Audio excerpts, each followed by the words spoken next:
Sports Pueblo, 1350. This is the John Wristen Show. Let's join the voices of the pack, Jim Brooks and Joe Cervi, along with CSU Pueblo Thunderwolves head coach, John Wristen.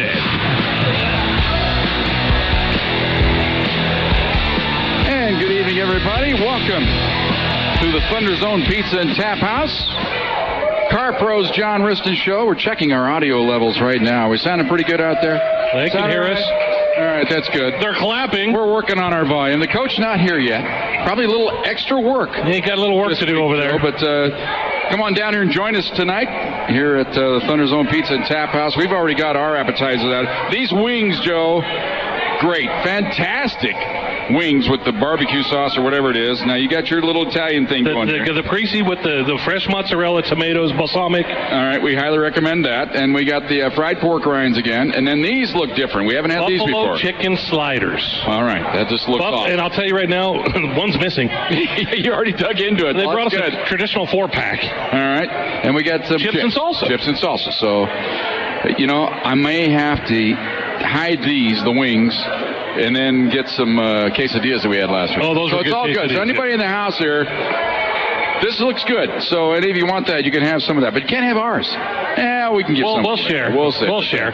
Ordering on up. But welcome to the show. And, of course, games or shows after losses are always exciting. Well, we haven't had many. Not many. That's the great thing about our show is we haven't had many shows following losses since we've been doing the John Wristen Show, and that's been several years now. So, yeah. So we always. What I tell people is there's no one more professional after a loss than John Wristen.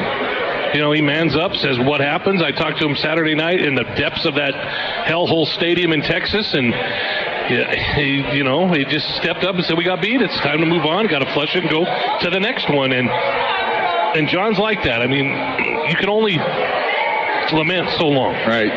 Well, you had some interesting observations when you went down to do the interview with him. Just the look. You've never seen him really look like that after a ball game. He was very ashen. I think that...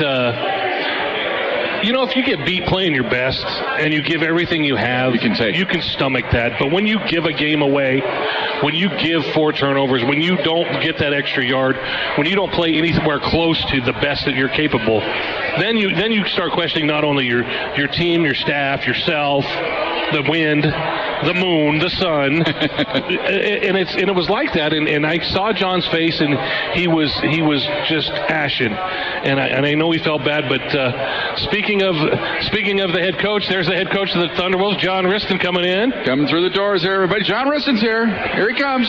Clap him on in. Come on, don't let me force you. So we'll get Johnny set up here on the mic, but. Joe, before John jumps in here, I think the ball game, though, when you look back at it, the tale of 2 games all the way, because the first half, they played as about as good as you could play when they're up 21-3, and I think things were rolling. Defense was playing great. The offense was converting on 3rd down. They were hitting big plays. And then they had that little drive before the halftime, but then the second half, all the turnovers hit. Well, we're going to talk to the man here in just a second, but you just can't give teams extra possessions. You can't give them good field position. You can't leave your defense on the field all afternoon or all evening. And all that stuff just came back to haunt them. And in the second half, you let a team hang around. And, John, they hung around. All right, here he is, head coach John Wristen. John, welcome. Hey, what's going on, guys? You can't hear? You want me to get you up there? No, I'm okay, I thought you were saying let's go up. Oh, I was saying turn it down because you're coming in hot. Coming in hot. All Striker. right, there we go. Yeah. How's that, better? I'm great. Okay. Well, talk about the ball game, Johnny. I mean, do you agree with me? Do we have to? First half was great. Second half, I mean, you talk about a slippery slope. That's kind of what it was, that second half. Well, it was a tale of really the old saying that if you only have to play against one team, you got a chance. And the first half was absolutely a very impressive first half that we played. It wasn't always clean, but we played the right way. And I'll use an example. We had a 12-play drive to start the game. We had, and then they took around and got a field goal. And then we had a 10-play drive and got a touchdown. And it's 14-3, and then we get the ball right back. We stop them 3 and out. and then we take it on a 6-play drive and get a touchdown. And so it's 21-3 with about 10 minutes left in the second quarter. And then we get the ball back with about 6 minutes left, and then something happened. Right. And I believe that there's a couple things. I think we got complacent. I thought we we arrived a little bit, but I don't know if that was fully the 100%. I think, too, we started beating ourselves. Right. And we started beating ourselves on one side of the ball. Defensively, I thought we played one hell of a ball game. I really did. They only had 200 yards. Well, we held them, we covered them. They got a couple big plays in the run game. But you look back at it, they played well enough for us to win. They really did. We made 2 big mistakes on defense. We gave up that touchdown pass. We had a young guy that looked in the backfield. If he was jammed up on the tight end like he was supposed to in that defense that was called, we had him locked up. Didn't happen. So those are one of those mistakes. Again, when you have to play against only one team, you get your butt beat, and that's what happened. And so, those are all correctable errors, though. Those are all correctable errors. It was credit to West Texas, Coach Hughes, and they stuck around and found a way to win when we didn't have. I don't want to say we didn't have the guts to put it away, but we didn't put it away, and that was a tough one. Everything that happened and all the mistakes that you made were, like you said, were correctable. You come to practice, you look at the film. I know you don't want to. You go through it. You probably watched it more than anyone because misery loves company. And what was your focus Monday, Tuesday, and tonight? Not so much X's and O's, but theme. Well, I think any time that you have to go back and say, why did you get beat? And address those errors. And we've always kept a running tally of turnovers and the things that happened before the snap and the things that happened after the whistle. We had 7 of those versus Colorado Mines. We only had 1 versus West Texas, but we had 4 turnovers. Those turnovers are the ones that you wish you had back. One of them, I wish I would have had the call back. You were driving, we're in field goal range, and we had a trick play all set up. We thought the corner was going to bite. Michi got rushed a little bit, kind of didn't see him, threw in the air, throw a pick. That started the momentum because of Coach Wristen's decision. And so that's one of those things where you go, God, if we can get up 3 scores, when we get up 3 scores, we got a great chance to win this ball game. So I was trying to stay aggressive. Versus what happened, you were aggressive, it took you out of field goal range, and it started the snowball effect. And so in the back of my mind, I'm going, did we do the right thing? Obviously, God, it would have worked. Great call, right? Hey, but it didn't. And I got to be responsible for that. Or you just keep doing what you're doing, and you're in field goal range. You don't really need it at that time. I mean, there's a lot of checks and balances when going that decision. But I said, let's do it. And so it falls on me. Well, there were other situations in the game, John. I think you'd probably look back at it offensively. A couple times you missed a 2nd and 1, 3rd and 1, didn't convert. Then in the second half, I remember a little screen pass to Meechin. If he stays outside, he's going to get the first down, looked like with ease, and he kind of stopped and tried to make the man miss, and then get tackled a couple yards short. So there's just little plays there on the out when he had a chance in plus territory to put it away and couldn't get it done. Well, we had a 3rd and 1 there that, again, we just didn't get targeted right. And targeted right means that what your assignment is, you execute it and you finish it. And we just didn't finish it. And then with the play that you're talking about is the screen that we had with Marche. Marche was one who got the swing pass on the other side too. That he makes a move and he cuts outside, he's going to go for the first down. And so you're exactly right. Those are the things that are the difference that we converted in our first 3 drives. Exactly. It was brilliant on 3rd down. It was unbelievable. Yeah. And the other interesting statistics that we're right at Third and short, third and medium, we're 0 for. Okay, third and long, we were absolutely great. Yeah. Okay, so the other interesting statistic is that we had over 28 first down calls. And first down usually attributes to third down, right? So you mean you keep the chains going. Right. See what I'm saying? We were 80% of 4 yards or more. We haven't been that way in a long time. Yeah. So you tell me that we're close. Right. We are. Right. And we didn't get it done Saturday. Is it just a multitude of frustrations? I mean, because the second and one, the third and one, like you said, that a game of inches turns out to be a game of just 1 yard here and there, and you get a first down in any of those, and it's a whole different ballgame. Literally, a whole different ballgame, just because of the way the game went. Is that stuff you address? Is that when you see in film, how much of that was them? How much of that was you? Well, I think that it all falls on us, and I want to give them credit. They played hard, but if you execute and do what you're supposed to do, it falls on us as coaches to try to get that done. The thing that I really believe in what the difference is, it's very hard to win a football game. It's very hard to do those things. And I really, you got to strain. You got to strain like your veins popping out of your forehead. You got to strain like your neck's going to come popping off to go figure out how to win. And we did that, but we didn't do that. And there was times that it was absolutely incredible. But overall, we didn't do that. And so my theme to them is, you know how hard it is to win a ball game. Now you got to go do it. You got to listen to me. The strain that you have to do on every down. And then I use the same adage like we've always used. It's either 5 to 8 plays that make a difference in a ball game. You just mentioned a couple of them. We all mentioned all those. But the great thing about it, you never know when that's going to happen. Right. And we made those, but we didn't.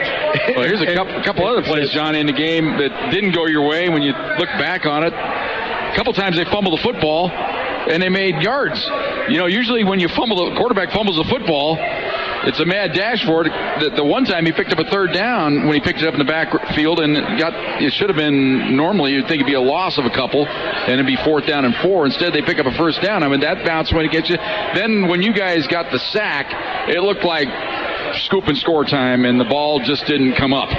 With one of your speedy guys picking it up. How many times have we seen that in 10 years where the ball's gone up and picked up, and we're all over it and off to the races, and it just didn't happen. So that's why it's a game. That's why it's a beautiful thing. And I'm anxious to go 502 miles to go get this taste out of our mouth, and we're playing against a real good opponent, and we got a lot of lessons to learn from what happened Saturday night. All right, we're going to take our first break of the night. We are here at the Thunder Zone Pizza and Tap House. Come on down and join us. We've got all kinds of craft beer. I mean, they got great stuff over there. You can have the standard fare, or you can be adventurous. And these wings are the best wings I think I've ever had right here. I don't know what the sauce is. We're going to have to find out for sure what it is. We got Joe's little Italian thing here with the tomatoes and the freschetta. The caprese. Yes. Caprese, okay. Fried pork rinds. Everybody loves those. Buffalo chicken sliders. And all the beer you can want. So come on down and join us. Here it is, the Car Pros John Wristen Show. We are right here on Fox Sports Pueblo. We'll be back after this timeout. The John Wristen Show on Fox Sports Pueblo 1350.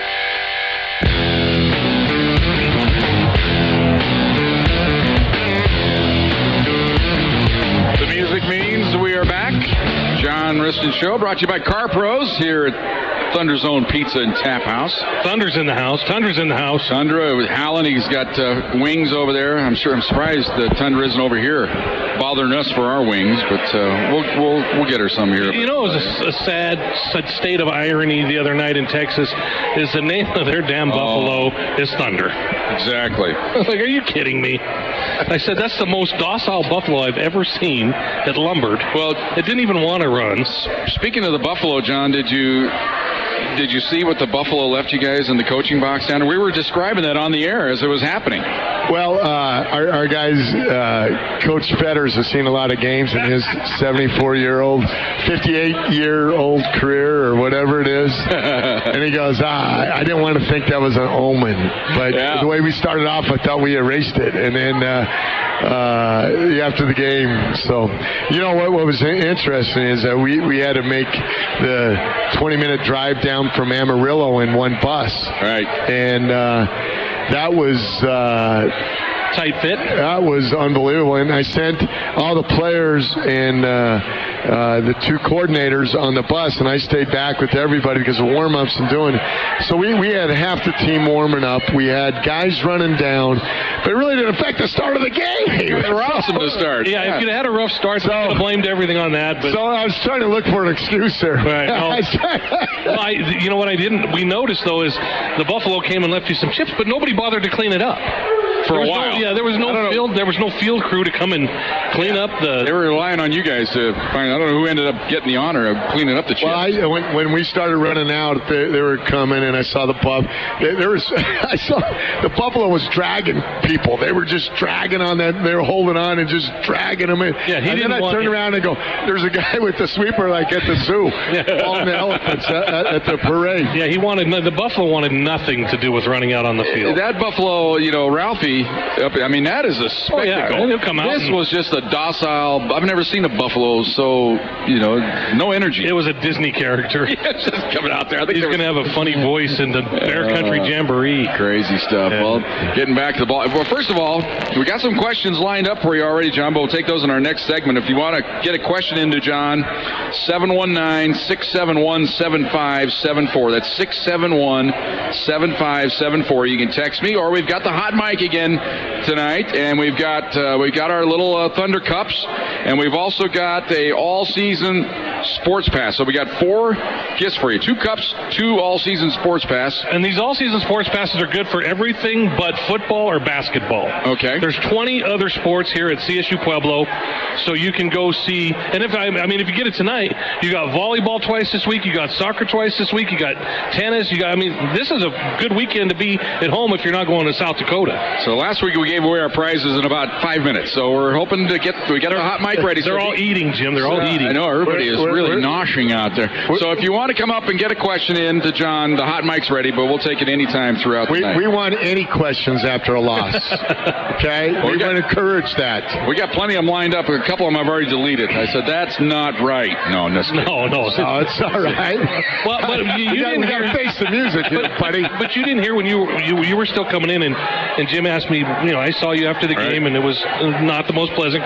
We haven't talked after many losses, which is it's really in like you say, in all reality, it's been a pleasure for 10 years because there have been so few losses. But that one stung a little bit, and I could see it in your face, and I could hear it in your voice, but you manned up, and that's what a head coach does. Well, I don't know that. It was a tough one. Yeah. All losses are tough, and I really feel for our kids because I feel like I feel like responsibility for that loss versus the kids played hard. They did a lot of great things. I wish I had that play call back. I wish I had that. I felt for them. And I felt for our program. I felt for our fans. And it was it's one of the toughest things that I felt responsible for. Poor Osamichi had to be going, but it's the best of times. It was the worst of times. I mean, you talk about it. I mean, he played brilliantly in that first half. In the second half, he probably just wishes. That's one guy I can't wait to get back on the field this week because he feels like, man, I gotta atone. Right. He was not. He was one of those guys that was slow to go in the locker room. You could feel that the weight of that loss on his shoulder pads. I was standing 5 feet from him, and you could just see the anguish in his face of saying, "This is on me," and have to go into a locker room full of teammates and say, "This is on me." I know it wasn't, but I know he felt that way. You could just see it. Well, that's what you love about that kid. His heart and soul's into it. And I don't know. Monday I meet with the inner circle, and they wanted to get after it again. And, Tell people what the inner circle is. The inner circle's where I take a group of leaders from each position, and we talk about the direction of the team. I expect them to take my message to the locker room. I believe that players police players in the locker room, and players control players in a program. Because when coaches do it, it's too late. Right. And that's where we lay the foundation. We lay the vision down of what the week's like. We have honest conversations in there, and sometimes I agree with them. I expect them to not always agree with me and bring up some different points. I believe that's where we grow in our leadership as young men, to have to learn to be a part of something and have some input so they feel like they are a part of something. Well, they can speak freely. I value that. And so, one of the comments was that, hey, we weren't as aggressive as we were. And I pointed out, well, I was pretty aggressive going after it, and we threw an interception, and we didn't try to make... We didn't make the play when we needed to. And so when those things happen, I think it's very important for them to vent. And so when they can vent, I can answer it versus carry on hey, did you hear about this in the back room? Did you hear about this? Doing all that stuff. So I really value that half an hour, 15 minutes, whatever it is. Then I go through our schedule of the week, how we're going to practice, what's your thoughts, anything I needed to do, what you think about the trip. Just trying to have some checks and balance with my leaders. And you have the pulse better than anybody. When you saw Monday, how is their psyche? Well, it was we had a team that was hurt. We had a team that was hurt because they know this is a special team, and they've put a lot into this team to make it be very successful. And so when you've invested a lot and you lose, it hurts. And so I'm really was anxious the way we came out in practice on Tuesday and Wednesday.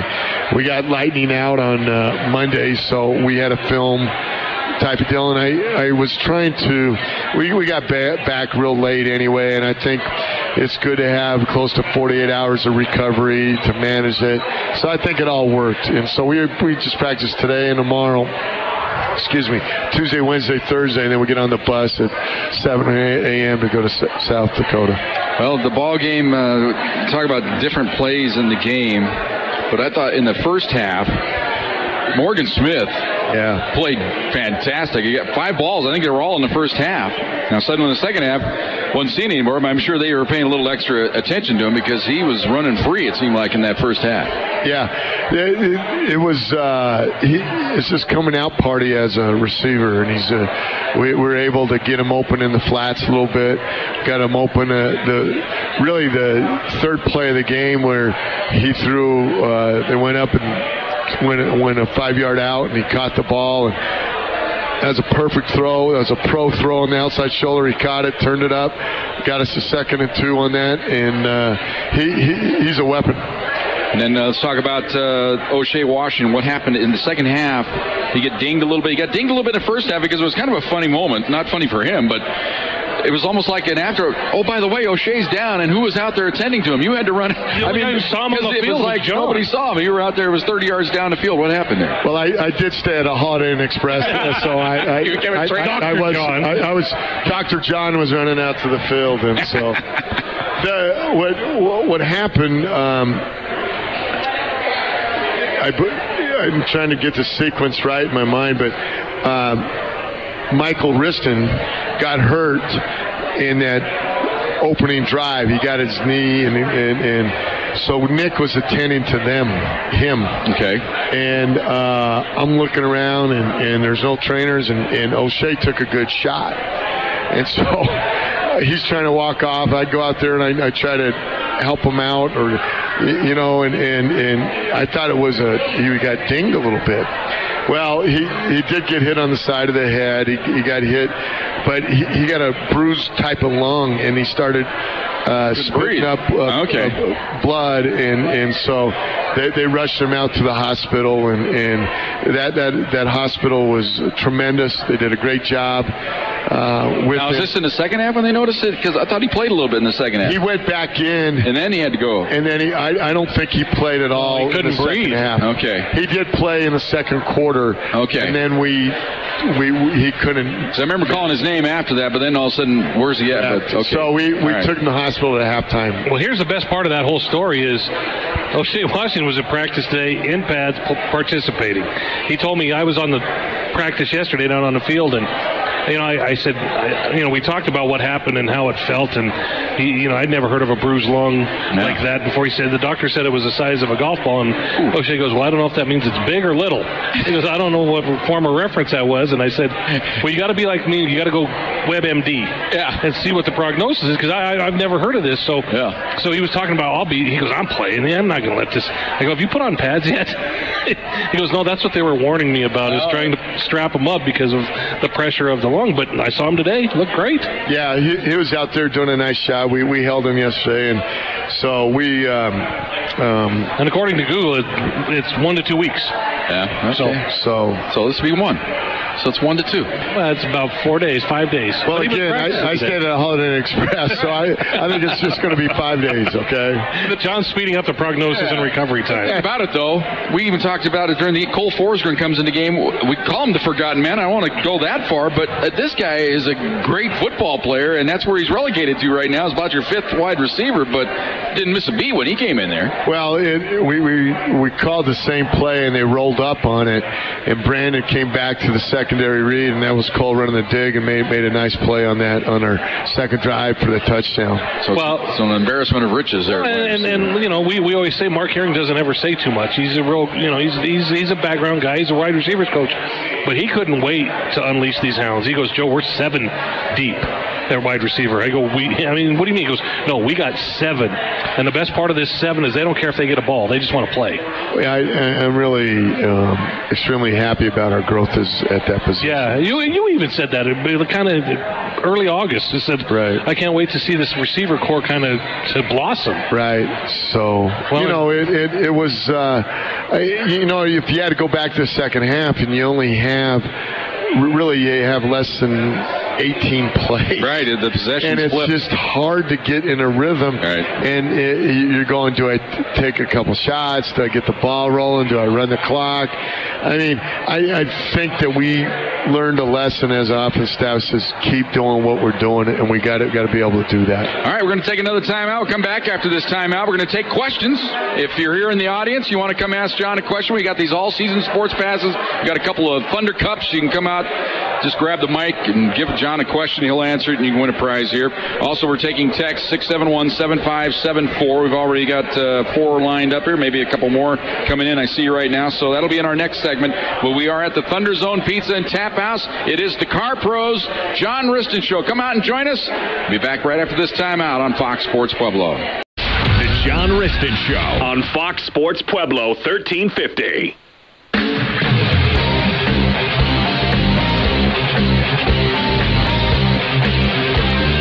And as always, the music means we are back. Car Pros John Wristen Show here at Thunder Zone Pizza and Tap House. We're not going to waste any time. John, are you ready for the hot mic? I'm ready. All right, here we go. I love these questions. Now we want to hear your name, where you're from, and then your question. And your favorite baseball team. And hold the mic close to your mouth.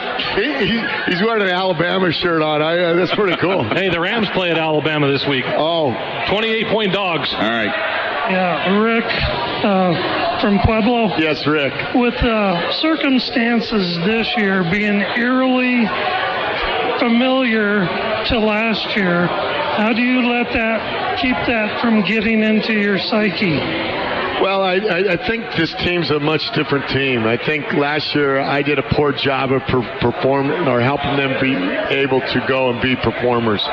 So we've addressed this since the beginning of last year, and these guys have really worked on being understand what a pretender is and what a performer is, and we've graded them and we've analyzed it.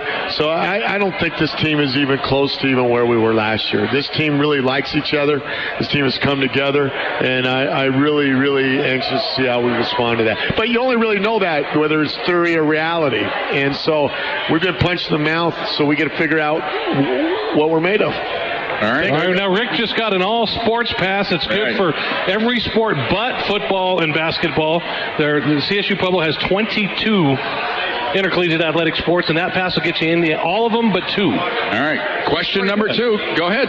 All right. My name is Ralph. I'm from Salinas, California, but I now reside in Pueblo, right across the street. Nice. My favorite team is the Oakland Athletics. I've been a lifetime fan. Awesome. My question is, Did you know Nico or Dozer that used to wrestle here for CSU Pueblo? Oh, yeah. Have you seen him do these insane sets on Twitter? Like maxing them all out as many as he can, 225 pounds. A lot of people have been seeing it. He's got that short arm. He's got that alligator arm syndrome, so he can do a lot of bench press there. But I'm proud of him. Get that bar across the street as well. Remember that one? Yeah. It's very impressive on the radio. Very. Really good. Yeah, you can't see it on the radio. Boy, he's got 225. He's got a wrap around his left elbow. He's getting ready to lift off. Oh, my goodness. The bar's going about 8 inches, so it's a bench press. Be able to get that. Ralph, do you want a pass or a cup? But he's got to ask a question. He's got to ask a question. Oh, what's your question? That was his question. If you've seen Nico. So it's a Thunderbolts related. That's not a football Wristen question, but it's still a question. That's all right. That's cool. All right, thanks. Good, Dozer. Thanks, buddy. Enjoy your mug or your cup. All right, Charlie. Bugman, come on, buddy. No, that's not Bugman. I'm sorry, not Bugman. That's Charlie. Yeah, I got a couple questions if you got the. All right, come on, Charlie. All your offensive linemen are wearing knee braces. Is that, number one, you're trying to prevent injury? Number two, maybe all of them are hurt? Or number three, it's just a fashion statement that, one of those fads that it's cool to wear knee braces. What's the deal there? Yes, no, yes. Really, the reality of that. He doesn't know Joe and I wear one in the booth. Is that man up? Knee braces are what offensive linemen do these days, and it's been we've done it from day one in our program. We've had them, and it's more of a prevention deal than it is to fix an injury per se. And you got to see some of the guys that get rolled up and they got the knee brace. The knee brace bends. The metal bends on those things. So I really believe in trying to be very proactive in preventing injuries. And so this is what the knee braces do. And then the second thing is those knee braces do help the stability of unstable knees. And so that's what we're able to try to get fixed. And that's what happens. All right, Charlie. I thought they really look cool. I was thinking about getting some myself. I think you should. The other question I had, Michael Wristen, always before has played offense. Nice playing defense, doing really good. Yes. Hope he's not hurt too bad. Yes. But did he play both ways at Broomfield? Yes. We originally recruited him as a defense end. And then I looked at our depth and I thought he could make more of an impact at tight end.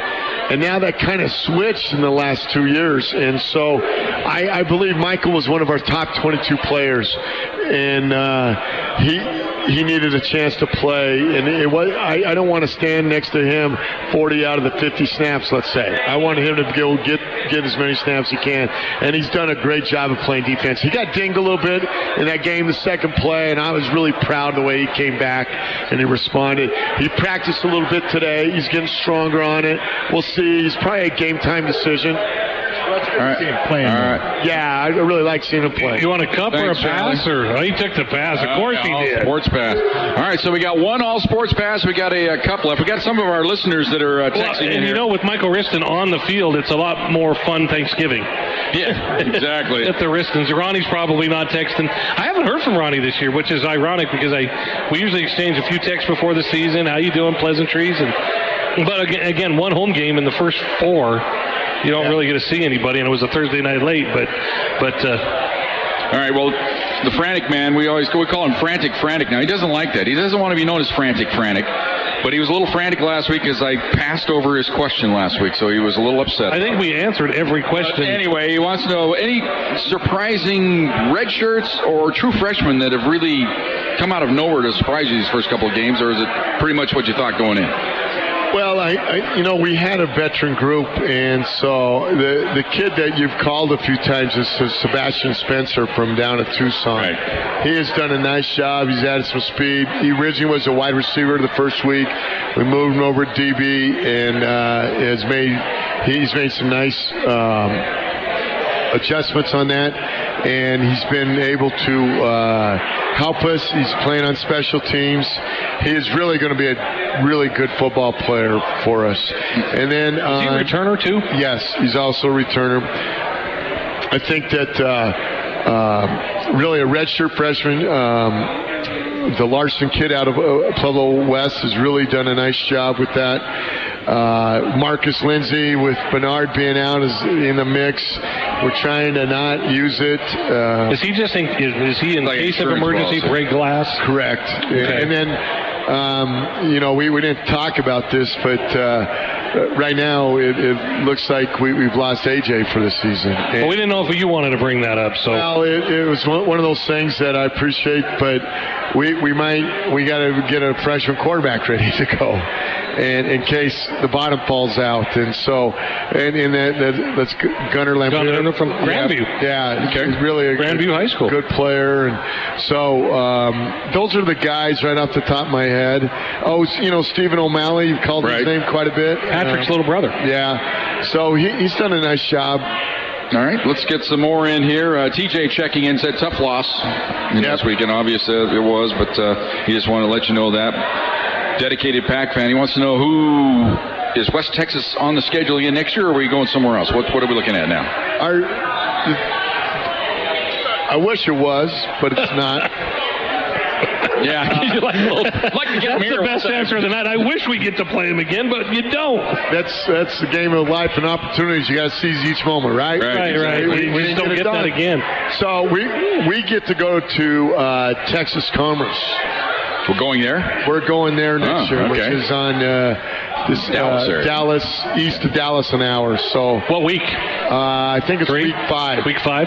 Yeah. Okay, that'd be cool. Well, that's a team. They're number two or three. I was going to say, you hope they're senior heavy right now because they're ranked in the top 5 in the nation. So yeah, they got one win under their belt. I think 8-7 they beat North Alabama. Maybe they can graduate everybody and you can play them next year when they're Thanks, rebuilding. TJ, for that question. Let's see, we got one other one. I thought he was. You like the Lone Star?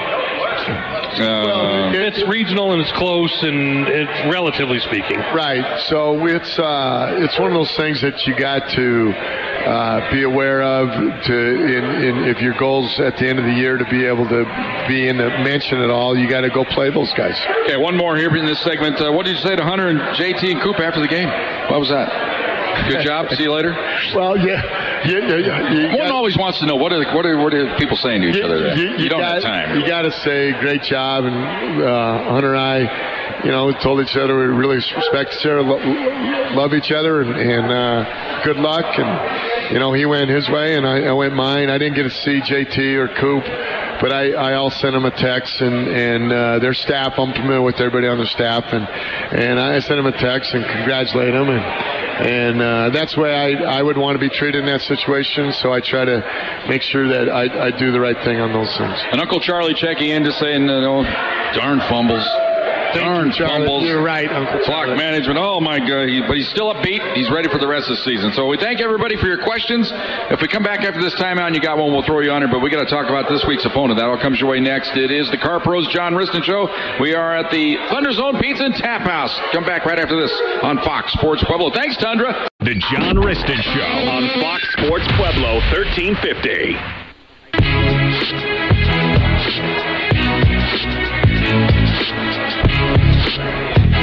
And welcome back.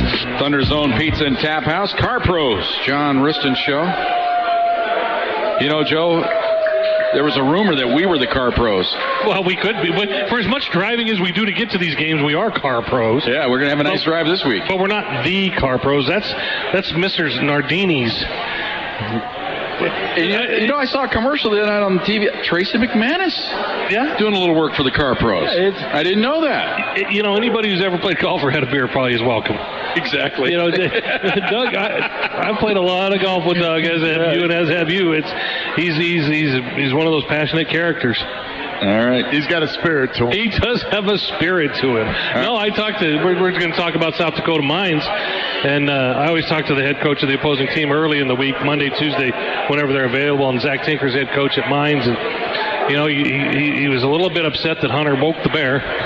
He said, you don't ever want to play the guys after getting upset as they are, but I asked him just an overall impression, when he sees you guys on film, and he uses the same word that every other coach in Division II uses when they see CSU Pueblo, and that's big. He goes, we don't see that kind of size in the RMAC or in Division II except for Pueblo. And so that's where he goes, that's where we start. We start with size, and then you throw in speed, then you throw in well coached, then you throw in talent, the talent, then you throw in the penchant for winning and the attitude. So he said, but they won last week. They're 2-0. 2-0. They beat Dixie, who we thought would be better this year. They've already lost twice in conference. But and this is their last night game, so this is kind of a big deal. He says everybody comes out for this, so you're going to kind of get their best shot too. Well, I don't know if I agree with all those things that he just said. I mean, it's one of those. I think he was blowing smoke. Yeah. Yeah. So, but there's guys you have a lot of respect for, and there's guys you just go, okay. Right. Zach Tinker and the South Dakota Mines, I really have a lot of respect for the way they coach and the way they approach things. I just think that he has a great way. I think their offense is a very tough scheme for us. It's a little different than what guys are doing. I mean, I think he's very sound. I think this quarterback, he's the son of a high school coach. Jake Sullivan. Number 7, I've been watching film on it. He is upper echelon quarterback, and he's going to make things happen. And I'm really impressed with what they do. They're just sound. The kids play hard. They go hard after every extra point field goal. That's when you really see guys, whether they're into it or not. I mean, they're going hard. And so we had that drill today, and then you're trying not to get a guy hurt. So you're talking about it, and it just drives me crazy that you can't really go and practice it like you need to because you're afraid that you're going to get hurt. And so it's a softer, kinder, gentler NCAA. You're kind of in a kind of a catch-22 here. You've never played there before, so it's a new stadium, new digs to new training room, new locker rooms, so that the surroundings are going to be totally different.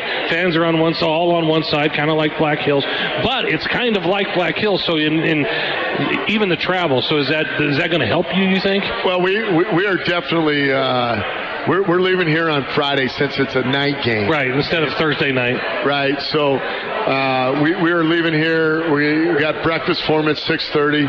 Load the bus at 7. We're going to go to Cheyenne East High School and practice for an hour. And that's just a stretch. You say practice, but run a few things and just we got our game script. Make sure everybody knows substitution.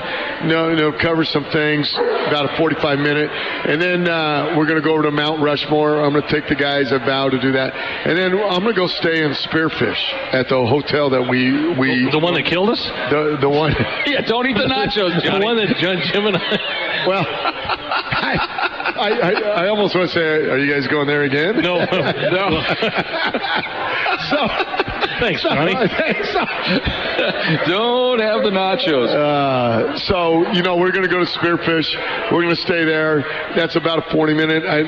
There's a nice setup at that hotel. And the familiarity, too. Right. And I got a great price. Well, plus, it's all price driven. Plus, it gives you something to do other than lay around. When you travel, you can get your game face on a little bit and maybe get in that mode where as you go from the Fairfield and across the street. Right. But to us, it's a fairly nondescript drive.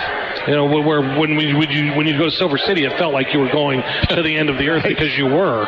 Whereas this is it's almost just as far, but it doesn't feel like it. It's about 80 miles more to Silver City than it is to Spearfish. And those 80 are forever. Oh my goodness! But you're right. You feel like you're chasing coyotes. Just go forever. Just keep chasing driving. Coyotes there in Silver City. But this is a nice drive, and I'm really looking for our guys to respond. Well, and like you said, and they're not a bad football team. Yeah, let's talk about Kevin Thompson, the running back there, Johnny. This guy ripped off some pretty good games here. Last game, 27 for 151, a couple of touchdowns. He had 81 the first game. He looks like he's the real deal. He's 5'7", 165. And so what happens, they got a great scheme where they're going to start with 2 backs, motion a guy out, and see whether you bump and whether you're still gap sound. And so when that little guy can hit that gap, watch out. Yeah. And so Dixie wasn't in their gaps all the time. And you hear us about just do your job, be in one of your gaps, and hold your ground, and then do what you're supposed to. We'll be able to handle that. But they do a nice job of getting numbers on you and exposing that. That quarterback is the guy who drives the ship on this. Yeah, he's got some weapons, too. Manley has had a couple of good games in this Larry, right? Lowry, maybe. Lowry, okay. Wide receivers at 13. 13 is a real good player for them. All right. And he's a guy that's a kick returner that's very quick, and he's also one of their leading receivers. Yeah, 13 would be Manley, and right. Lowry is 32. Right. So what do they do defensively? Well, this is the first time in a long time we're going to see a 4-down front. 4-3 or 4-4? It's a 4-3, and they play their linebacker. You're going to notice he's going to play about 8 yards deep. They're going to pinch and move their linemen, try to cause some confusion, and they're going to man us up on the corners to be able to do that. So we got our work cut out for us. All right, we're looking forward to it. If you just tuned in, you missed the show, I'll have it up on the internet tomorrow. You can watch it on YouTube. You can actually watch the picture of the show and listen to it. But we'll have that for you. We want to thank everybody here at the Thunder Zone Pizza and Tap Out, all of our friends at the Car Pros, and everybody that came out for the show tonight. My partner, Joe Cervi, the head coach, John Wristen. Also special thanks to Caitlin Norton. We remind you, we'll have the ball game for you on Saturday night. It's a 5:30 pregame show, 6 o'clock for the kickoff, right here on Fox Sports Pueblo. It'll be the Thunderwolves and the Hard Rockers right here. Until we talk to you on Saturday night, Jim Brooks for everybody here. Good night, everybody. Go Pack. Thanks for listening to the John Wristen Show on Fox Sports Pueblo, 1350. Tune in again next week at the same time for all things CSU Pueblo Thunderwolves football. Only on Fox Sports 1350, KCCY Pueblo.